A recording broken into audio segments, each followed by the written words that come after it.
A pleasant Tuesday night, everybody, and welcome into the late shift, where it's official. Jeremy Plonk and Jeff Siegel with you as we take on 5 hot topics each week in horse racing. And Jeff, we're going to span the globe, as the great Jim McKay used to say at the head of Wide World of Sports this week. That's right. The thrill of victory in Hong Kong for sure. And I saw a video of the fans who were watching the race, and they went absolutely crazy when their superstar, their hero, managed to win. And we'll talk about that in a minute. So that was good racing overseas. And it's time of the year where you get a lot of big races overseas, whether it's in Hong Kong or Japan or Australia, that don't conflict with North American racing that much.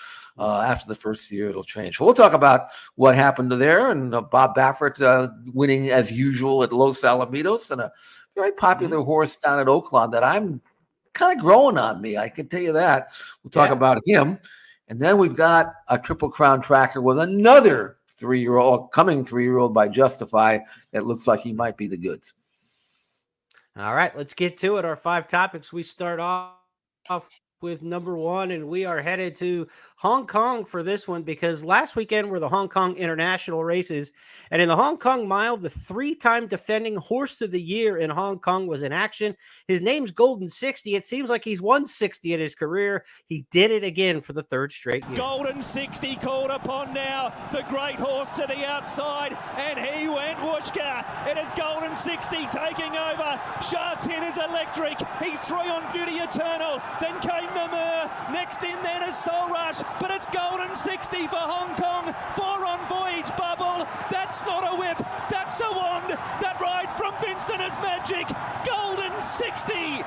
The superstar has beaten Voyage Bubble and Namur. He did it again. The 16th Group 1 win in his career for Golden 60. Just a legendary 8-year-old now. They talked about the jockey Vincent. Vincent Ho's been aboard him in almost every one of his career starts. And Jeff, what a model of international consistency just in Hong Kong, though. So he hasn't had the international exposure, but there's not a whole lot of people beating down the door to come and get him either there. Well, 30 starts, 26 wins, 2 seconds and a third, managed to somehow finish off the board 1 time. But how do you like a horse that's won 26 races and has had 2 seconds? It means that if he can see you or hear you in the final furlong, you're not beating him. He's going to keep winning. Right. He is a son, by the way, of Medaglia d'Oro. So we have a little bit of a connection here in the States to this 8-year-old gelding, Golden 60. And he is a national hero. It's hard. I don't know if we get that here that often. Maybe since American Pharoah, maybe a little bit of Justify, but man, the whole country loves him and they follow him and they go bonkers when he wins, which is almost always. But he hadn't been out since 8 months, so you never know for sure if he's going to come back as well as he left. Well, he came back better. And this graphic says it all, Jeremy. He is amazing.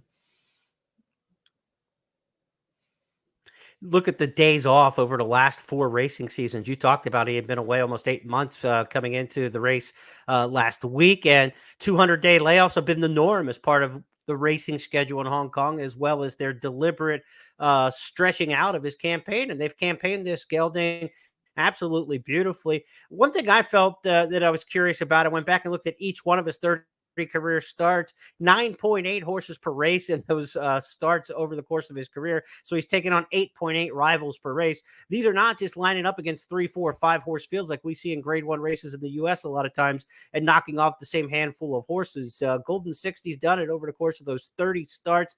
When you talk about an 8-year-old still doing it at an upper level, I don't care what circuit you're talking about, you have to be impressed. And here in the States, in more recent vintage, we've seen horses like Lava Man do it on a big stage deep into his career. Prior to that, maybe go back to the 80s and John Henry. I looked at the careers of those horses. John Henry won 16 grade 1 races. It is now 10 grade 1 wins, I should say, 10 group 1 wins for Golden 60 throughout his career. So John Henry had more grade 1s and, he was still doing it at a high level, won 39 lifetime.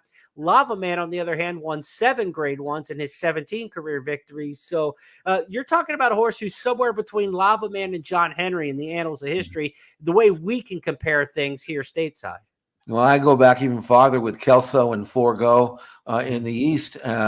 Popular geldings, they're few and far between now for whatever reason. They were sounder and maybe just better. I don't know. But one thing I will say about Golden 60, though, because every race he's ever run in, all 30, have been in Hong Kong, he's never stepped out of his comfort zone. And you might have some doubt or some criticism, like they've been protecting him all this time.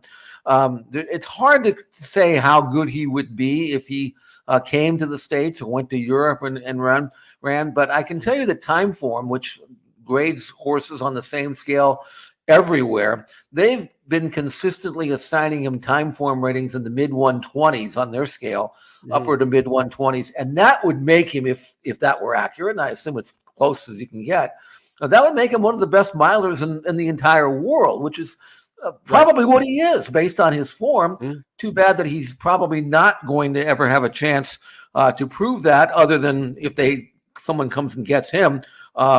From what I was reading, the DRF, there's probably 2 more races in his future. One, I think, in January, and a race called the Stewards Cup, and another one called the Champions Mile in April, both in Hong Kong. And then the owner says, that's it. I'm putting him away.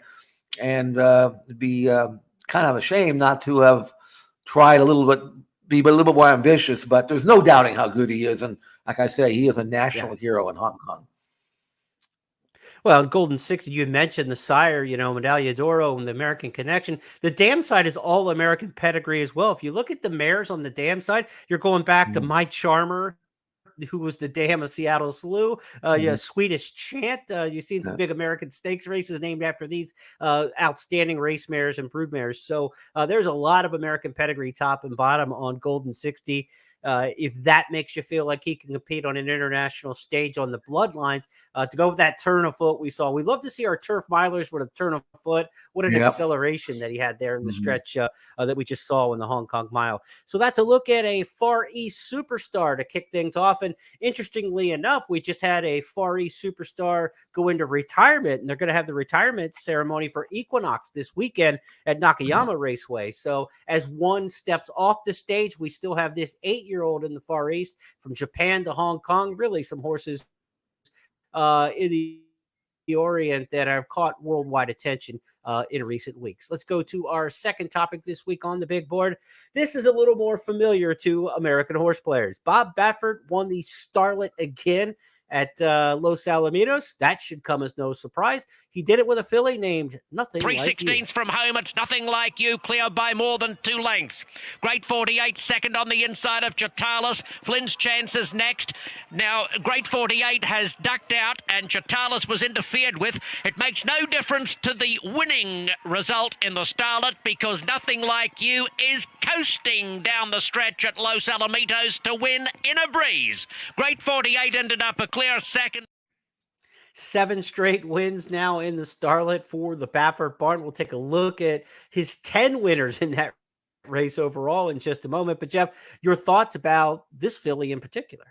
Well, it took her 4 races to break her maiden, but since then she won her maiden by more than 6 at Santa Anita, came back and won a race called the Desi Arnaz. She was shortening up from a mile back to 7 furlongs, was able to win that. Numbers-wise, she continues to improve. This was a solid performance. She made the lead here, and even though she won the Desi Arnaz from off the pace, so she's pretty versatile. Daughter of Malibu Moon, and I like her. I didn't pick her in this race, and at the not the eighth pole, about the half-mile pole, I'm saying I made a mistake because she was just cruising on the lead. And Bob Baffert and Juan Hernandez are hitting, and I can exaggerate and say, oh, they win 70% of the time. That's not an exaggeration. That's what the recent stats are. I mean, it's almost impossible to beat when they team up. And Hernandez does ride a lot of Bob's best horses for sure, but I wouldn't ride anybody else if I were Bob right now, the way those two have hooked up. Inside speed, inside part of the track is generally not where you want to be at Los Al. It's deeper down there. She made the lead on inside. I'll give her extra credit for that. A little bit off the rail in the final furlong, but that's not the easiest way to win at Los Al. And she shrugged off Chatalis, who, of course, had won the Chandelier earlier this year, a legitimate filly. I think Nothing Like You will make her mark in the winter. I don't know whether she's going to be any kind of champion, but it might take a champion to beat her. That's how good I think she's gotten, winning by 5 1/4 lengths and with something left. Nothing like you winning the Starlet, as Bob Baffert always seems to do. She is directly on the Santa Anita Oaks path now, and we'll see where that ends up come spring. Of course, Baffert can't compete in the Kentucky Oaks, so we'll see if she has to make a barn change to be a competitor in that race. Maybe one for the Black Eyed Susan race that Baffert won this past year, had the big favorite in there. Let's look at the Bob Baffert history in the Starlet Stakes, Jeff. We do this to kind of give some context to this winner because Baffert has dominated this race, but it's not exactly a Legion of Doom that he sent out there that have gone on to big success in their careers. You go back to horses like Habibti in 2001, Excellent Meeting in 1998, and arguably, I don't even think it's arguable, actually, Excellent Meeting is the best of the 10 on that list, and I don't even think it's close. So the Baffert winners since, 1998, you're going back 25 years now to get to 1998. In the last 25 years, his winners of the Starlet really haven't gone on to superstardom. Faiza was pretty good this year as a 3-year-old filly. Edith turned out to be a pretty good sprinter, but these haven't been just absolutely the big heavyweights from his barn. No, and he's won 7 in a row, but all of those last 7 were at Los Alamitos. Excellent Meeting, of course, won hers when it was at Hollywood Park, and the race has gotten softer for whatever reason since the Hollywood Park closed, and they ran this race at the Los Al. So, and also, Bob's got so many young horses. He doesn't have to send out his best. He knows that, and it seems like there just aren't that many in California that can match up with him, and most don't even bother to try, although it wouldn't be bad to get grade 1 placing, but now this race is a grade 2. So I think it's a little bit off the radar, and I think as long as Bob's got 15 or 22-year-old fillies, a few of them are going to be really good, and among that group that he can pick and choose whichever he wants, and wouldn't be surprised if that streak continues on next year, the year after that, and then maybe forever, for all I know. With the Colts, you're trying to get him to the Triple Crown, right? So you put a plan together for him. With the fillies at this age, you're trying to get them black type to make them worth a lot more money when they become broodmares down the line. The money for a filly is basically when her career's over as much as it is earnings on the racetrack in a lot of cases. So it's very important to divide up and look. Baffert's best went Breeders' Cup time. This is after Breeders' Cup, so maybe that's part of why the names you see that have won the Starlet for his barn over the years haven't always been his best. His best were running in Grade 1 company in the Breeders' Cup. Then he's got these as kind of either the later bloomers or the ones who took a little bit to get good. And like you said, nothing like you lost the first couple of races of her career. So she's the right kind of horse for that kind of race. And now she's a Grade 2 winner, and that's going to make her more valuable as a broodmare down the line. So mission accomplished and all the boxes checked in that regard. Let's go to our third topic this week on It's Official. Twist and Shout. We're not talking about the Beatles. We're talking about a horse named Tejano Twist. He won the Ring the Bell Stakes at Oaklawn Park with the new man on the mic. Here's Matt Ditterman's call. And there's Tejano Twist now. He's passing runners fast. He's trying to get outside, but Tejano Twist is on the move at the top of the lane. Sir Wellington in the white blaze. He's got a narrow lead. Rivet struggling inside of him. And Tejano Twist and Chris Landeros roaring from the back of the field, taking the lead and drawing clear for an emphatic win in the Ring the Bell Stakes. Tejano Twist, he's back at Oaklawn, and he's made a statement today. He's in really good form right now, Jeff. The tail of his 4-year-old year now, and Tejano Twist for trainer Chris Hartman. Back-to-back stakes wins. He looked good at Churchill last time. He looked good here at Oaklawn. He's always been an Oaklawn horse for course, but do you think, like I think, that he could become more of a national player coming up this 5-year-old season? Absolutely. I mean, he is a pro's pro. Here's a horse who's now won 9 out of 28 races with 6 seconds and 4 thirds. And he's still 4 years old. Sometimes, I mean, it looks like a record that you might have a 6 or 7-year-old gelding. He is a gelding, which is good, and he's run a lot of times, but he is not even remotely looking like he's feeling the effects of a busy couple of first 3 years of racing. He has never been better, and this race, he came against slow fractions. He was 12 lengths back after the opening quarter. He took the overland route, was very, very wide, swept by, ran by his foes like they were standing still. You'd expect a deep closer like this to kind of get up close home. He was by them at the 8th pole.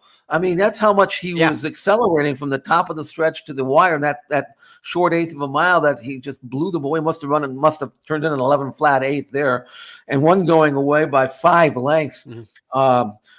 He's had triple-digit buyers. He's always been a cut below the really good ones in the division. He's tried Cody's Wish. He's tried Gunite. He tried Skelly last year. Skelly, by the way, is back in training, and they'll probably hook up after the first of the year. He's never been quite that good, but I'm telling you, next year as a 5-year-old, he might be. I mean, he looks like a son of Practical Joke. And by the way, he's a son of Practical Joke with his style, a late running sprinter like that. And Tejano Twist has a chance to be a very serious sprinter in the national scene in the sprint division next year, based on his recent form and especially this race.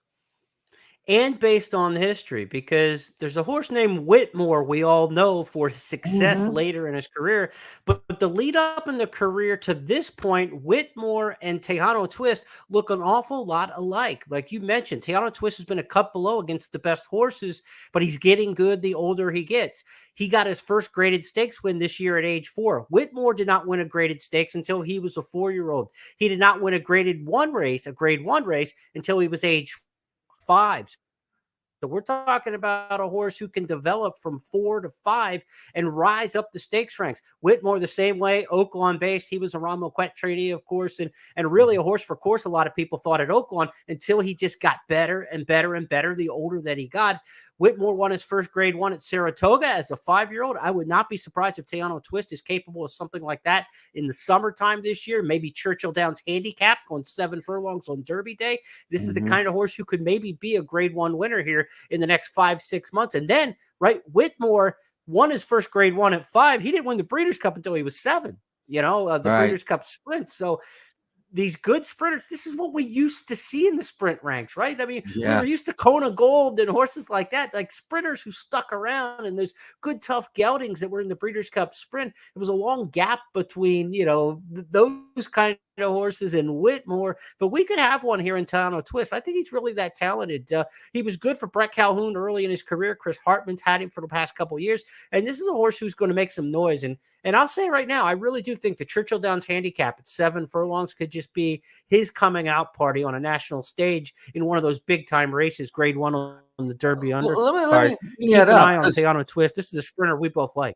Yeah, and he actually ran in that race last year. He had the misfortune of catching. He finished 3rd, which is good. Who beat him? Cody's Wish. Who was 2nd? Hoist the Gold. Yeah. Salty, wouldn't you say?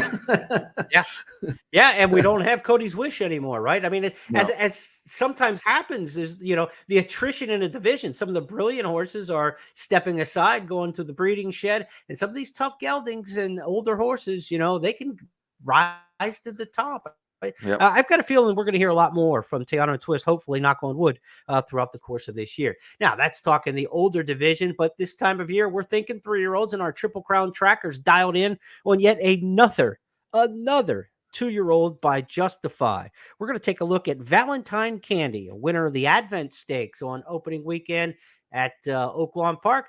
Maybe not the first step to the Arkansas Derby when you think 5.5 furlongs, but this one could go a bit longer based on what we saw. Valentine Candy is cruising to the front runners, and Valentine Candy and Ramon Vasquez have taken a short lead. Mollystown back in 2nd, left behind, and now Valentine Candy is opening up. He has been given this field the slip today, and he's opening up while getting to the rail. He's 4 lengths clear with a big burst of energy, and the son of Justify making a statement here in the Advent Stakes. He robs by a half dozen lengths. What a year for Justify with his 2-year-olds. Of course, Just FYI won the Breeders' Cup Juvenile Fillies. Hard to Justify won the Breeders' Cup Juvenile Turf. The best horse in Europe right now is a horse named City of Troy for Aidan O'Brien by Justify. Buku was the Jessamine winner on the turf, the 2-year-old fillies at Keeneland. Just a fabulous crop of 2-year-olds he's got this year. Add Valentine Candy maybe to the list. maybe this was his best race. His previous form was good. He's never routed, and he's by. And again, you put it out 5.5 with that turn of foot. If he can take that kind of turn of foot and project it over 2 turns, I don't see why he can't be among the very best ones in Arkansas on that circuit. Valentine Candy was produced by a Candy Ride mare named Tastes Like Candy, and of course Candy Ride will get your router. And Tastes Like Candy herself was a very good second in the previously discussed Hollywood Starlet back in her day, back in 2013. And she's a young mare, has only had one other foal. So, I mean, who's to say? And by the way, a really good family. Second dam by AP Indy. Third dam by Irish Tower was Speed, but she was a half sister to Exborn and Expel, 2 really top class horses. So I don't see any reason why this horse won't route. Asmussen will certainly give him a chance next time out. I don't know if it's the Southwest or something else, but he's on my radar. I can tell you that he is getting better. And, again, the Justifies get better. We know that. And he's going to get better as well. Valentine Candy, put him down on your list. 4 or 5 chances at Oaklawn to make your hay towards the Triple Crown Trail. I mean, from the Smarty Jones to the Southwest, to the Rebel to the Arkansas Derby, there will be some options for this Justified Colt Valentine Candy. Also on our Triple Crown tracker this weekend, we're going to let you know about 2 races coming up in the coming days. Friday night at Remington Park in Oklahoma City, they're going to run the $300,000 Springboard Miles Stakes. You got shippers for Asmussen, Cox, Doug O'Neill. They've got to take on Keelan's Bowman Mill Stakes winner Glenn Gary and what looks to be a good 9-horse field. For more on that field, be sure to check out Express Bet and First Bet's blog section, where I have a Meet the Contenders blog. You can learn a little bit about each of the horses entered in the Springboard Mile on Friday. And also this weekend, the Japanese Road to the Kentucky Derby has a prep race with Kentucky Derby qualifying points. And if you say, what's the Japan race really going to have any say, is a race that Derma Sotogake came out of last year before ending up in the Run for the Roses. So keep it an eye on Japan this weekend, and also Remington Park on Friday night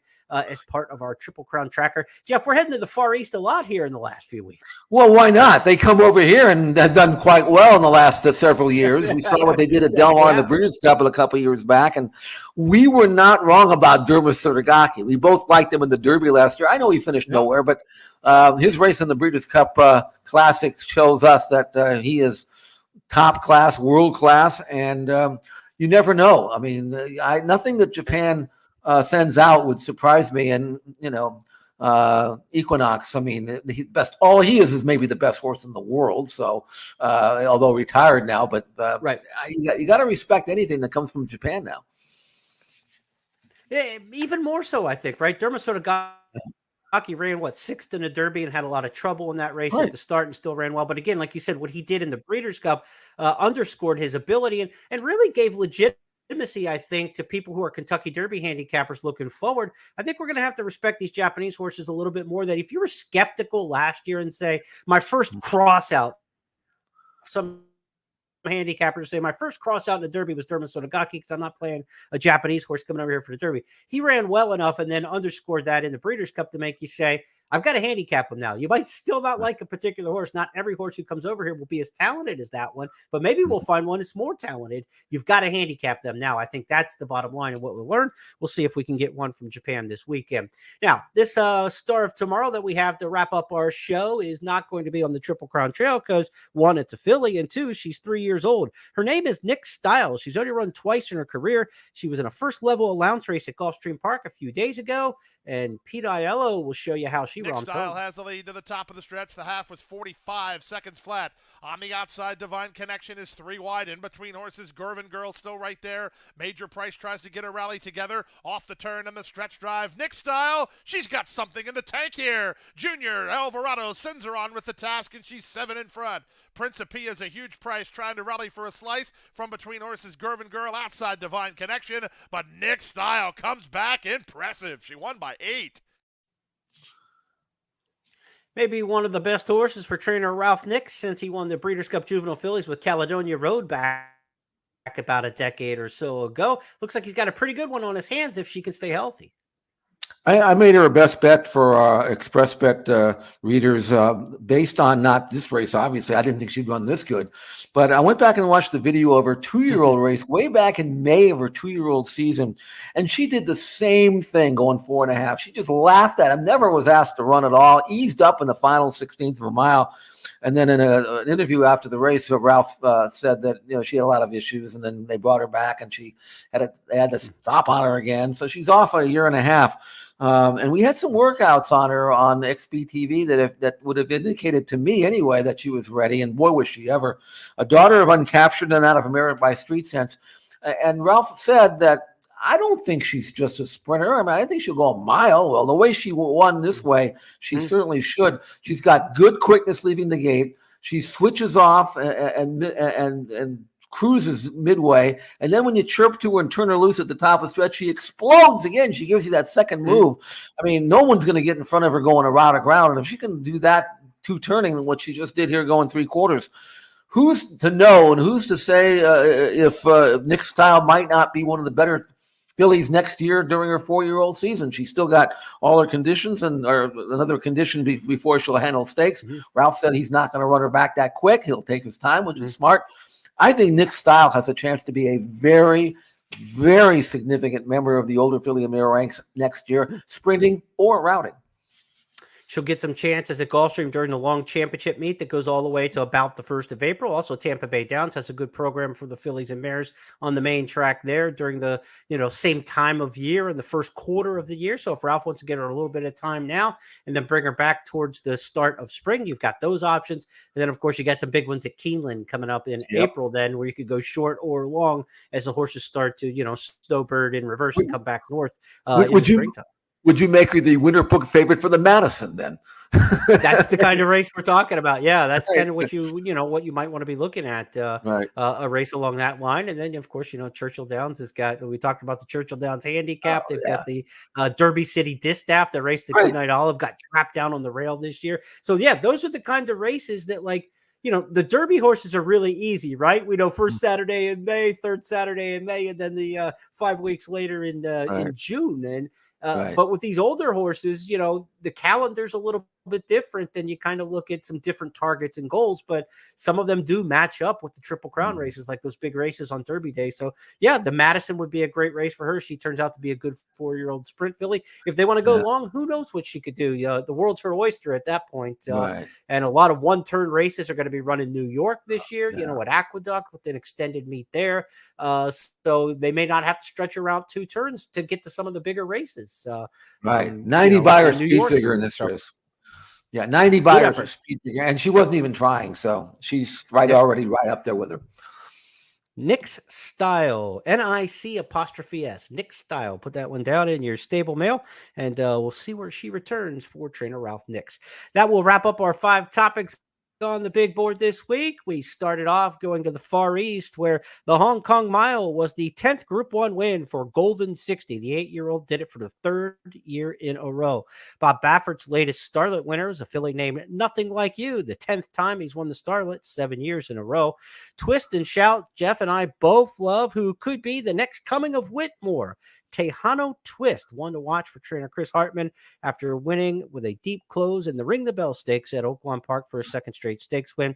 Our Triple Crown tracker has another offspring of Justify to watch. It's Valentine Candy, winner of the Advent Stakes at Oaklawn Park. Also teased you towards the Springboard Mile at Remington and the Japanese Road to the Kentucky Derby, which fires up this weekend as well. And our star of tomorrow, we just mentioned Nick's Style, the 3-year-old filly about to turn 4. We'll see what she can do in the filly and mare sprint or the distaff division as a 4-year-old next year for trainer Ralph Nix. Jeff, that's going to wrap up everything on the podcast for our main topics. Every once in a while, we like to throw in a little bonus topic. And I got to admit, between preparing for this show, the writing that I do, the research and everything, I also have had my head in the transfer portal. We're big-time college football and basketball fans here. The transfer portal is just on fire right now. I think over 3,500 kids have put their name in the transfer portal to leave their college football team and just go willy-nilly anywhere else they want to go. And all the people in college football, the fans, the administrators, administrators, the coaches have to get used to this way of life where nothing is written in stone anymore. If you want to get up and go, you can get up and go. Whether or not you believe that's the right thing or the wrong thing for college sports, what I want to talk about is how this is just regular day life for a horse trainer, right? There are no 4-year contracts. There are no senior years. When you get a horse in your barn as a 2-year-old, at any point in time, that horse could hit the transfer portal if an owner wants to. It's just the life of a trainer. No, I mean, there's no guarantees. There's no, you don't have contracts. You can get fired tomorrow if the owner feels like it. I don't usually, I mean, I can't even remember the last time I actually fired a trainer. It might have been like in the 70s or something. I just don't recall that. That was when I had all those horses with Team Valor. Barry Irwin, my partner, he did the dirty work. He was the bad cop. I was the good cop. It worked out great for me. But you're right about that. I mean, I've seen some trainers. Rich Strike just came to mind. I mean, you don't really need an excuse. You just, sometimes if you don't, I always felt that. I did enough White research. Abario, right? White Abario hit the transfer portal. They were worried about Staffy Joseph and whether or not he'd be eligible to run horses here or there. Sent him to Rick Dutrow. Next thing you know, he's in the winner's circle for the Breeders' Cup Classic.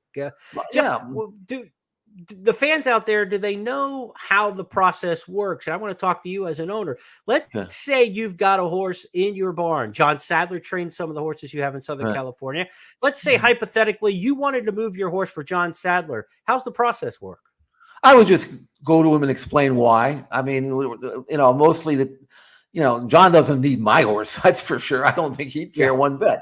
It's either that or Flightline. Which one do you want? All right. You if you're friendly with the trainer and you figure you wanted to try something different, you leave on good terms. It's okay.